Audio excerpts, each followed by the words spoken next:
Stephen A. Smith is in hot water with the black community, as you like to say. Roland Martin, the NAACP. Everybody's mad at Stephen A. Smith because he went on Sean Hannity's show and said black people can relate to Donald Trump because the criminal justice system is mistreating him.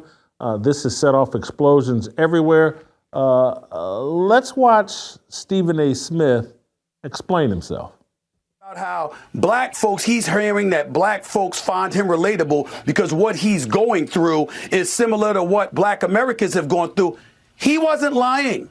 He was telling the truth. When you see the law enforcement, the court system, and everything else being exercised against him, it is something that black folks throughout this nation can relate to with some of our historic, iconic figures. We've seen that happen throughout society. So no matter what race, what ethnicity you may emanate from, we relate to you when you're suffering like that because we know we have. And that's what he articulated. Needless to say, people were in a tizzy over that. And why were they in a tizzy over that exactly? Because it's being portrayed and misconstrued that I'm saying that Trump's plight relates to black people. Well, it's easy to take things out of context, which is why I love having my own platform, so I can remedy and correct some of the foolhardiness that's put out there. First things first, Sean Hannity asked me the question about Trump gaining traction with the black vote, and how whether it's a couple of points or 3 points or 4 points, that it could end up tilting the election in his favor that's upcoming this November. Yes, he's the presumptive GOP nominee. Yes, he's on trial for a hush money case to a porn star. Yes, he recently lost a civil suit for $454 million, where he had to pay about $175 million or something like that up front, okay? Yes, the man has had 4 indictments against him, 91 counts against him. Still running, though. Still a presumptive GOP nominee, though. And by the way, as I pointed out, has gained traction and is ahead of the incumbent, President Joe Biden, in at least 5 polls. Not all of the polls, but at least 5 polls have Trump ahead. Now, before I go a bit further, getting into us as black people, because we know how we can be now, okay? Steve, what do you make of all that? What is Stephen A. Smith doing here? He's all off in the political landscape, I guess trying to build up his YouTube channel. That's my thought, or what his real goal is here.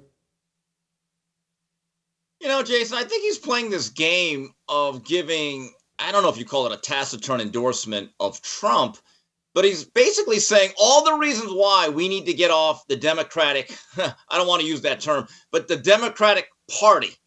Okay, but then he won't go all the way in. He'll dip his little toe in, but he won't do Greg Louganis. Okay, and here's the thing: if you're going to make statements like that, which are very bold, you have to be able to take the heat. And Stephen A. Smith is realizing this is much different than debating whether LeBron James is greater than Michael Jordan. More people seem to be passionate about it. I would assume it's more important than sports. This is my problem with people like Roland Martin, who believe that there should be a monolithic voting pattern or thought process with anybody, whether it's your own people or any other racial or ethnic group. Don't be upset at Stephen A. Smith for amplifying his own view. If you have that much of a problem with it, Jason, we have seen the footage of people in certain communities going out there wearing Trump shirts with the mugshot. Okay, so obviously there's at least a grain of truth to what Mr. Smith is saying. Okay, so with that being said, then, Roland Martin should go out into the streets, take a camera, get a microphone, and ask those people, why are you wearing that T-shirt? How do you feel politically? Because at the end of the day, Stephen A. Smith has a big voice, big platform, certainly has a little bit of fame. He's just one vote, okay? So he needs to go out to these communities that he says he cares so much about, and the black people that he says are his, right? Okay, ask them, why are they wearing that T-shirt? Why do they relate, if they do at all? Yeah, the gatekeepers, groups like the NAACP, Roland Martin, the correctional officers, as I pointed out earlier this week about Stephen Jackson, is just their job is to make sure that anybody black in the public space we're all on the same note and all saying the same thing. And, oh, how dare you pretend like a group of people that have been convinced that their life story in America is directly tied to injustice in the criminal justice system can't relate to a president who appears to be going through an injustice in the criminal justice system.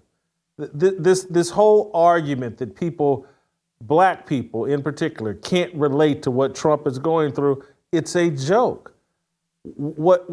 Why Stephen A. Smith has jumped into this, I guess, he's saying Sean Hannity asked him, but when I look at everything that Stephen A. Smith is doing in the political space, because he always, you call it a tactic endorsement of Trump, but he, generally speaking, always buttons his comments by saying, but I'm not voting for Trump, or I'm saying all this, but I'm not voting for Trump. And that's what I find dishonest, and or it's like it's a strategy he and Bill Maher have kind of perfected. Let me throw a little red meat out here so that I can be like, hey, Michael Jordan, Republicans buy sneakers too. And hey, Republicans are on YouTube too, seems to be what Stephen A. Smith is saying. And so I'm going to throw them and say, I'm the acceptable black liberal because I'll say a few things that even you guys agree with. It seems more like a tactic strategy by Stephen A. Smith to expand his audience and to expand even on ESPN, not just his YouTube, but he's trying to throw out an olive branch to conservatives who he knows hate ESPN. Jason, in my view, what Stephen A. Smith doing is a little bit of cowardice.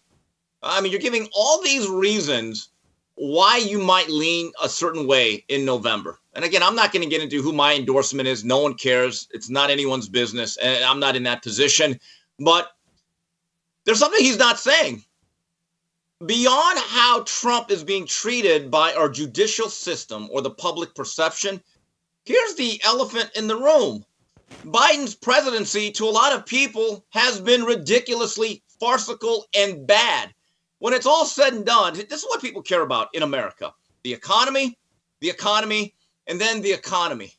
Okay, those three issues are all kind of connected in one way or the other, whether it's local, state, or personal. You care about the economy, the price of gasoline, or the price of groceries when you go there every other week. Those things impact Americans every single day. And now you add on to the fact of the immigration and border policies. We see the news. We are not blind. And then here's another issue.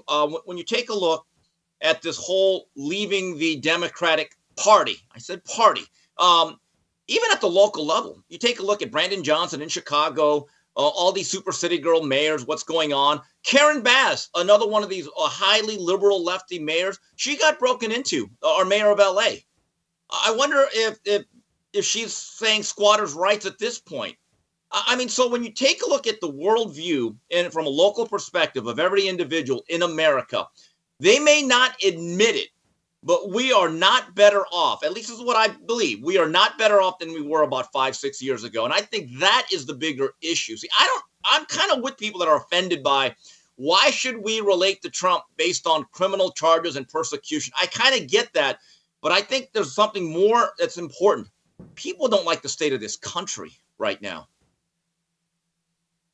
I agree with you. Thank you, Steve. Great job.